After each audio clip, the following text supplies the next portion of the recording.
Welcome to our Devos. This week, we have been talking about the importance of the moment. It's all about the moment. It really is, because the moment is all that God gives us. So on Sunday, we talked about when it comes to our families and when our relationships that matter most come into these different defining situations, the moment is what we have to work with. So this week, we're focusing on different aspects of how to be in the moment in your family. And there's some habits that we're going to look at in particular. And today we're going to look at one habit that will certainly keep you in the moment, and that's the habit of celebration.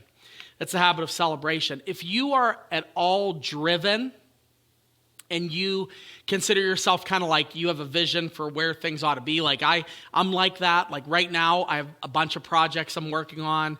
We're working on a house that we are going to eventually be moving into. And I keep thinking, when we get into that new house, when we get into do this, when we do this, and I start like visualizing, one of the things that happens if you tend to be a driven person is you have a lack of celebration. You don't celebrate. And the reason why is because you're focused on the next thing. You're focused on the next season. You're focused on how to extract the most hope out of the future to kind of fuel your present. But in reality, celebrate those moments, those mundane moments, and really start to examine what those moments are like through the lens of celebration. In Psalm 118, verse 24, the Bible commands, it says, "This is the day that the Lord has made. Let us rejoice and be glad in it." This day, not, oh, you're going to have an awesome future. We can always celebrate the future, sure. But this idea of celebration in the moment keeps us anchored to that moment because that moment is sacred. And when that moment leaves, it's gone forever.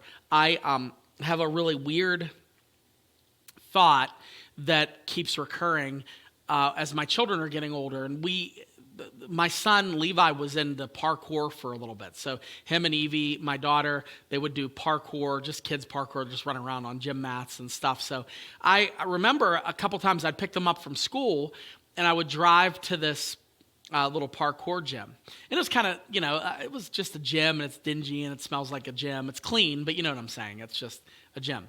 And I had a little table, and I would always set my work stuff up, my sermon stuff up on the table there, and I would, have my youngest son with me while those two would be playing in parkour. Well, after a year, he said he didn't want to do parkour anymore. Neither of them wanted to do it, so they wanted to do other activities.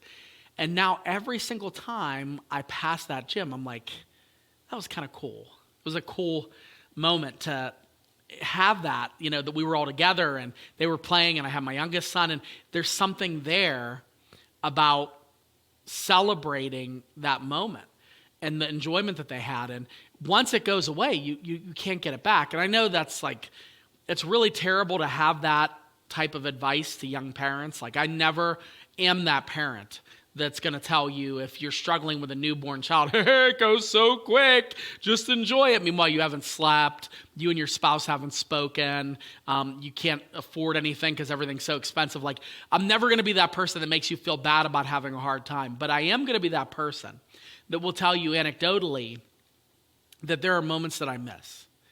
And it's okay to know that those moments that you miss, well, when they happen, you want to make sure you celebrate them.